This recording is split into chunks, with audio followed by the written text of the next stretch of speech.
$14 million. That is what Chief Keef's mansion in the California hills is worth right now. $14 million, sitting on a property with a fountain in the front yard, a Lamborghini in the driveway, a recording studio down the hall, and mountain views out the back. And this is the same kid who was on house arrest in his grandmother's living room in Chicago just over a decade ago, with no label, no budget, and nowhere to go. The come up does not get more dramatic than this. Keef Farrell Cozart, born August 15, 1995, south side of Chicago, Illinois, grew up in the Parkway Garden Homes, a public housing complex so rough the streets renamed it O Block. No silver spoon, no connections, no safety net. Just a grandmother named Margaret Carter raising him on a school bus driver's salary, a karaoke machine his mom left behind, and a gift for rap that showed up before he even knew what to do with it. He was 5 years old the first time he recorded himself spitting bars. 5. Borrowing blank tapes from the neighbors just to hear his own voice played back. His biological father was never really in the picture. His grandmother was everything, and Chief Keef has said as much publicly. In one Instagram post honoring her after she passed, he talked about hoping he gave her something to brag about. That right there tells you everything about who this man is underneath all the flex. But growing up in O Block meant the streets were always right there, always pulling. And by the time Keef was in his early teens, he was already catching cases and drawing attention from law enforcement. At 16, he ended up on house arrest at his grandmother's home after an incident involving police. No studio access, no label, no budget, just a teenager legally confined to a house in one of the most dangerous zip codes in America. Here is where it gets crazy, fam. Most kids in that situation fold. They sit down, stay quiet, wait it out. Keef turned that house into a studio. He shot his now legendary music video for I Don't Like right there in that living room. No set design, no wardrobe budget, no director with credits. Just him, his gang dancing and rapping in front of a camera because the song was too real to sit on. The video looked exactly like what it was. A kid from the hood doing what he loves with what he had. And that rawness, that authenticity, that is exactly what made the internet lose its mind. I Don't Like hit the clubs in Chicago first. Then it spread block to block, high school to high school, city to city. The drill sound, that dark, heavy beat produced by Young Chop, the deadpan delivery, the street-coded lyrics, it was unlike anything mainstream hip-hop had heard before. People couldn't look away. They couldn't stop playing it. Then Kanye West heard it. Kanye, who was also from Chicago, understood immediately what he was listening to. This was not just a hot record. This was a generational sound. So Kanye did something that changed Chief Keef's life forever. He remixed the track himself, pulling in Big Sean, Pusha T, and Jadakiss, and dropped it to the world. According to reports from that period, Chief Keef suddenly shot up out of obscurity overnight.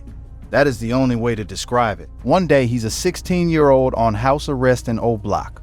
The next, every major label in America is lining up outside his grandmother's door. Young Jeezy CTE World wanted him. Def Jam was calling. Atlantic was interested. It was a full-on bidding war over a teenager who legally could not leave his block.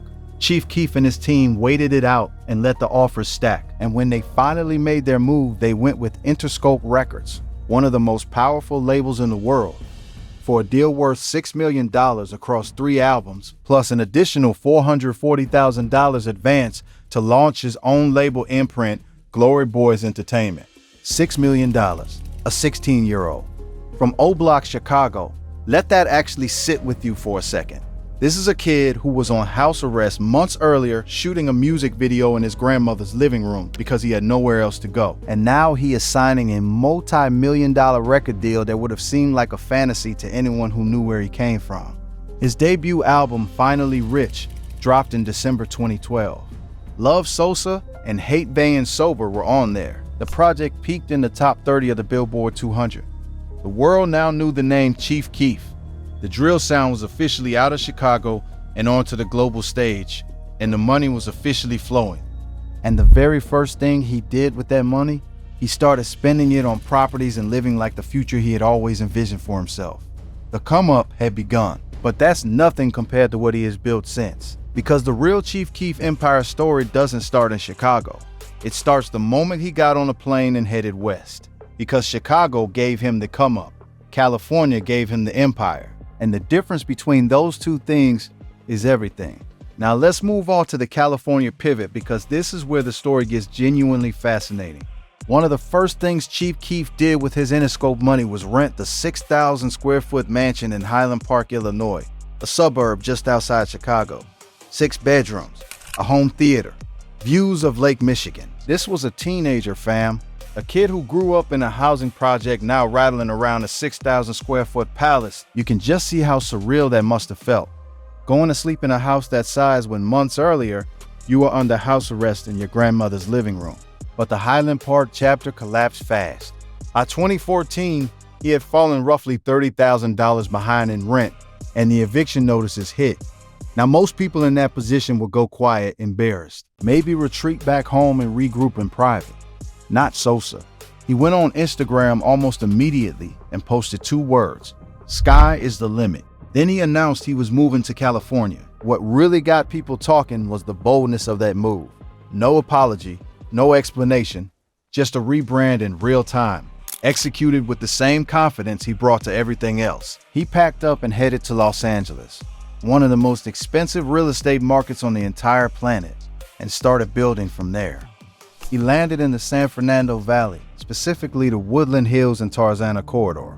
And if you know anything about Los Angeles geography, you know that area is a completely different universe from where he came from. Gated driveways, mountain views, quiet streets, celebrity neighbors. The kind of neighborhood where nobody's outside arguing at midnight because everyone's too busy protecting their property values. For Chief Keef, coming off years of legal drama, evictions, and Chicago street politics, this was exactly the environment he needed to lock in and get serious about building something that would last. And hit that subscribe button right quick before we keep going, because we're about to get into the actual mansion, the cars that fill his garage, exactly how much he gets paid per show, and what it really costs to run a California empire at this level. You do not want to miss this. Now, in the case of the Woodland Hills mansion, this is the crown jewel of Chief Keef's California empire. And when you hear what's inside, you will understand why people in the hip-hop community talk about this property the way they do. This is not a house. This is a compound. This is a declaration. The property has been valued at up to $14 million. Let that land for a second. The average American home costs around $400,000. Keef's crib is worth 35 of those, stacked. The estate sits in one of the most sought-after pockets of Los Angeles, tucked into the San Fernando Valley, where you need a gate code just to access the street. It's the kind of neighborhood where privacy is the most expensive amenity of all, and Chief Keef is paying for every inch of it. The house itself spans over 5,000 square feet of living space, 5 bedrooms, 6 bathrooms, Mediterranean-style architecture with stucco finishes, a red tile roof, and a gated entrance that announces immediately this is not a regular residence. This is an estate. You walk through the front gate and the first thing that greets you is a massive front yard with a working fountain right in the middle. A fountain. This is a kid who grew up in public housing in Chicago. Now he's got a fountain in his front yard in California. You can just see how that moment, the first time he pulled up to this property and knew it was his, must have hit different than anything he had ever experienced. Step inside and the living room takes over. Cavernous ceilings, a real fireplace, a massive television, furniture that looks like it was selected by someone who actually knows what they're doing with an interior design budget. The walls are clean and white, the layout is wide open, and the whole space breathes money in the quietest possible way. The kitchen is full granite countertops, stainless steel appliances, a breakfast bar, and a walk-in pantry big enough to stock for a month. Whether Chief Keef has a private chef rolling through or he's just ordering in, the infrastructure is there either way. But where this house really separates itself from a regular luxury property is what Keef built into the interior beyond the basics. There is a home recording studio inside this house. Not a corner with a microphone and some phone panels. An actual professional recording setup built into the property. For an artist who has consistently dropped multiple projects per year, this is not a luxury. This is a business decision. No booking fees, no hourly studio rates, no scheduling around other artists. Just walk down the hall at 3 in the morning when the idea hits. Press record and go to work. That studio alone has probably paid for itself many times over. Then there's the arcade room. According to people who have been inside the property, the arcade in this house is on a different level entirely. We're talking a full collection of vintage and modern machines, the kind of setup that a kid who grew up with nothing dreams about specifically because it's the furthest thing imaginable from that reality. Sosa made it real. He literally has an arcade in his house. There's also a home theater, a game room, a wine cellar, and a sauna. The backyard runs deep, full swimming pool, a jacuzzi, a patio with seating, a fire pit, and a basketball court sitting under California mountain views. The backyard alone is bigger than most New York City apartments. You can just see how a summer afternoon back there, pool running, music playing, mountains in the background, feels like a world that O-Block never could have offered. That contrast is what makes this story hit so hard, because Keef has not forgotten where he came from. He just made sure he would never have to go back. What really made the Tarzana property headline news was a 2018 incident that reminded everyone how seriously Chief Keef takes security now. Two suspects tried to break into his Tarzana residence while he was inside. One of them actually fired a shot at responding police officers when they arrived. Nobody was hurt, but that situation was deeply alarming, and it led to a full security upgrade across every California property Chief Keef operates out of. After that, the man locked his California footprint down tight. The Woodland Hills and Tarzana corridor is Chief Keef territory now. He has been planting routes there for years, and the properties he controls in that area are the physical foundation of everything else he has built. But that's nothing compared to what's sitting in the garage, because the car collection is where Chief Keef's money really becomes visible in a way you cannot miss. Now let's get into every single machine in that garage, because this fleet is a full-on statement. First car we need to talk about is the Lamborghini Urus, because in 2023, Chief Keef did something with his that broke the internet. He didn't just buy a Urus, he commissioned a fully custom Scooby-Doo themed Lamborghini Urus, custom wrapped, custom interior details, a one-on-one machine based on a cartoon character executed on a $250,000 Italian SUV. The base price on a Urus runs around $250,000. It does 0 to 60 in 3.5 seconds, pushes over 650 horsepower, and already looks like nothing else on the road. What Chief Keef did to his got millions of views across social media before he even had to say a word about it. That is brand marketing on a level most companies can't buy. Then there's the Lamborghini SVJ, which is an entirely different conversation. The SVJ is a track-focused supercar, naturally aspirated V12 engine, 759 horsepower, top speed of 217 miles per hour.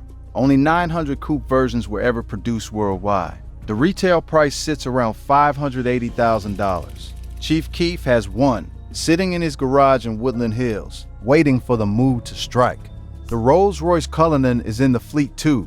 The Cullinan is the most expensive SUV Rolls-Royce makes, starting around $350,000 and climbing well past $500,000 with customization. Hand-stitched interior leather, real wood paneling, the kind of silence inside the cabin that makes the outside world feel like it's happening to someone else.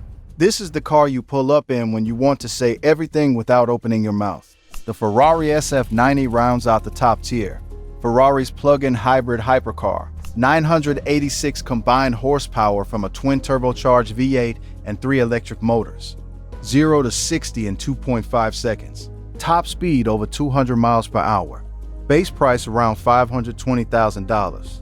This is one of the most technologically advanced road cars ever built, and Chief Keef is running it through the streets of Los Angeles on a regular basis. Add in a Mercedes-Benz AMG G63, the boxy 577 horsepower celebrity SUV that starts around $160,000 and turns heads everywhere it goes.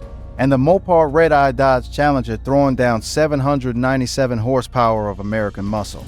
And you start to understand that this garage covers every possible energy. Luxury, exotic, performance, muscle, all of it represented. Earlier in his career, the fleet also included a Ferrari 458 Spider, multiple Bentleys, a Mulsanne, a Continental, and a Roadster, an Audi Q7, and a BMW i8. Some of those rotated out as the collection evolved, but at any given moment, Chief Keef's garage represents millions of dollars in automotive hardware under one roof. Y'all think this is just about showing off? Nah. For Keef, the cars are an extension of the brand identity. Every clip, every photo, every sighting, its content, its cultural presence.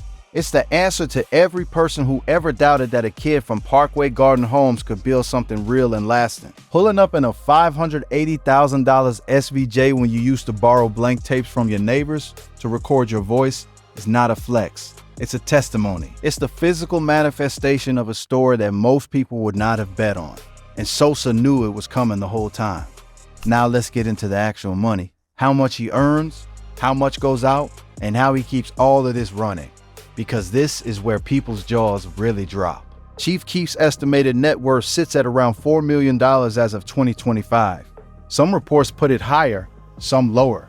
The number has fluctuated over the years based on legal costs, child support obligations, and the natural ups and downs of an independent music career. But what matters is the infrastructure, and the infrastructure is strong. According to reports, Chief Keef earns between $40,000 and $85,000 per show. On a busy run, he's hitting multiple stages per month. Do the math at the low end. 10 shows brings in $400,000 just for performing, just for doing what he has been doing since he was a teenager in his grandmother's house. The touring income alone would cover most people's annual salary in a single weekend. Song features are an even bigger bag per transaction. He reportedly charges around $150,000 per feature verse. That is the rate you can command when your name carries the weight that Chief Keef does. When other artists know that your voice on their track adds credibility, street credibility, cultural credibility that money alone cannot manufacture. Artists are paying six figures just to get Sosa on a song. Not because it's trending, not because his team pushed for it, because the value is genuinely there. And the industry knows it. That tells you everything about where his name sits 15 years into this career. Beyond performing, the business side is where the real foundation lives. Chief Keef runs Glow Gang, which started as a music collective and expanded into a full clothing brand with merchandise that his fan base actively seeks out and purchases. He also operates 43 Billion, his own record label, which gives him complete ownership and control over his music in a way the Interscope deal never could. When you own your masters and run your own label, you are the corporation. You are not waiting on a quarterly statement from someone else's accounting department. The money comes to you directly. His catalog generates streaming royalties every single month.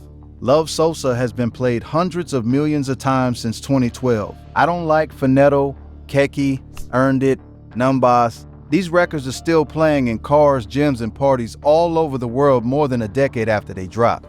That is passive income. That is the machine running in the background whether Chief Keef is working or not. It does not stop. It does not call in sick. It does not need a meeting. It just pays every single month, on top of everything else. Sponsorships add another layer. He reportedly pulls six figures per brand partnership deal. And given that he is genuinely one of the most sampled and referenced artists in the last 15 years of hip-hop, brands that want access to his audience are willing to pay for it. Now let's talk about what all of this actually costs to maintain, because this is the part most people skip over. A $14 million property in Los Angeles generates serious property tax obligations every single year. Security costs money, and after the 2018 Tarzana break-in incident, Chief Keef does not play about his security infrastructure. Utilities on a 5,000 plus square foot home with a pool, a jacuzzi, a home gym, a recording studio, and an arcade running at all times are not a small monthly expense. Landscaping, staffing, repairs, upkeep, it all adds up in ways that most people never think about when they look at someone's lifestyle from the outside. The car collection carries its own overhead entirely, ensuring a Lamborghini SVJ, a Rolls-Royce Cullinan, a Ferrari SF90, and multiple other exotics simultaneously is a significant annual cost. Maintenance on Italian supercars does not happen at your neighborhood shop. Specialized service, dealer maintenance schedules, and the inevitable wear on machines driven hard on Los Angeles streets, all of it eats into the budget consistently. And Chief Keef has 9 children. Child support obligations have been documented as part of his financial picture for years. Courts have pursued him for payments at various points in his career, which helps explain the fluctuation in reported net worth figures despite the consistent income he generates. He is supporting a large family while also maintaining one of the most expensive lifestyles in hip-hop. But here is what's real, gang. The man has built a diversified financial engine: label income, touring income, streaming royalties, merchandise, feature fees, brand partnerships, multiple streams feeding the same operation. And he has actual real property and business equity to show for the years of work, not just memories of money that already got spent. What really got the hip-hop community talking over the last few years is how the jewelry collection has grown right alongside everything else. Chief Keef is known for wearing serious custom pieces, chains and pendants with real diamond weight, Glow Gang logo pieces iced out by the best jewelers in the game, wrist setups that announce themselves before he even walks into a room. We're talking pieces that cost tens of thousands of dollars each. The kind of collection that a professional appraiser has to sit with for a minute before giving you a number. In the world of hip-hop jewelry, Keef's collection is not just about flexing. It is a physical timeline of the journey. Every chain is a chapter, every pendant is proof that O-Block is a long way away. The lifestyle in Woodland Hills is everything that O-Block wasn't. Gated, quiet, private, mountain views from the backyard, a different exotic in the driveway depending on the day's energy. A recording studio 30 feet from the bedroom, so when a song idea shows up at 2 in the morning, which is exactly when they tend to show up for artists like him, he does not have to go anywhere. He just walks down the hall. He is still actively creating too. Almighty So 2 dropped in 2024, showing that more than a decade into this career, the engine is still running full speed. The output has not slowed. The influence has not faded. Younger artists across every lane of rap still name Chief Keef as a direct reference for the music, for the delivery, for the attitude, for the independent mindset. His cadence alone has been borrowed so many times by so many artists that it stopped being an influence and became a fundamental element of the genre. Glow Gang has become a full cultural identity beyond just a brand. People get Glow Gang tattoos. People name their crews after it. In certain corners of hip-hop, it is not a label, it is a worldview. And every piece of that cultural weight converts into financial weight for the man who built it from scratch in a housing project on the south side of Chicago. That is real equity, the kind that does not show up on a balance sheet but absolutely shows up in the room when his name gets mentioned. So where does the empire stand today as we move through 2025 into 2026? Chief Keef is 30 years old. He started rapping at 5. He went viral at 16. He changed the sound of hip-hop at 17 with Finally Rich. He has been through a major label deal and a major label drop. He has been evicted from mansions. He has faced legal battles, public setbacks, child support court dates, and more than a few moments where it looked like the story might end very differently than it has. And through all of it, the chaos, the noise, the people writing him off, he kept building, kept dropping music, kept expanding the footprint. That level of consistency under pressure is genuinely rare in this industry, and it is a huge part of why the empire is still standing and still growing today. But the California chapter has been the most stable and the most expansive chapter of his life. The hills have been good to Sosa. The Woodland Hills and Tarzana corridor is his territory now. Not in the street sense, but in the real estate, business, and lifestyle sense. He built something out there that Chicago could not give him, and he did it on his own terms with no one holding the pen but him. His empire today is real estate that has appreciated significantly since purchase. The Woodland Hills property alone climbed from $1.5 million at acquisition to over $2.5 million in current estimated value, meaning he is building actual generational wealth through property ownership, not just spending. A garage full of $1 million machines, a catalog that pays monthly without asking anything in return, a label he controls entirely, a clothing brand with a loyal global customer base, a touring schedule that puts six-figure checks in his pocket every time he takes a stage, and a cultural legacy that nobody can take, copy, or replace. That is what a real empire looks like, not just a big number on a contract, the whole structure, standing on its own. No cap, Chief Keef is one of the most important artists of the last 15 years of hip-hop, not just for the hits, not just for the money, for the blueprint he drew for an entire generation of kids who grew up in places the world forgot about. He showed them that raw talent and real authenticity, not industry connections, not a famous family, not money to begin with, can take you from borrowing blank tapes in O-Block to owning $14 million worth of California Hills real estate before you turn 30. He is proof that the system does not have to open a door for you if you are willing to build your own. And that is a lesson that goes way beyond music. He went from recording music videos under house arrest in his grandmother's home to sitting on top of a $14 million estate in Los Angeles, a garage full of Lamborghinis and Rolls Royces and Ferraris, running his own label, stacking royalties on catalog that defined a genre, raising 9 kids, and keeping a lifestyle going that most people cannot even picture in their imagination. He did it before he was old enough to rent a car. He was already a millionaire while most of his peers were still figuring out high school. That is not normal. That is not common. That is Chief Keef, and the world is still catching up to what he started. That's the real story, fam. Not just the music, not just the hits. The empire. The California empire. Built from the ground up, brick by brick, bar by bar, one property at a time and one car at a time, and one stream at a time. And from where Sosa is sitting right now, up in those hills, with the mountains behind him and the whole city spread out below, it does not look like he is slowing down anytime soon. And speaking of artists who built empires from nothing that the world is still trying to fully understand and figure out, click this video right here to see how other rappers from the streets are stacking real estate, running their own labels, and building generational wealth that goes way beyond the music. You will not be disappointed, gang.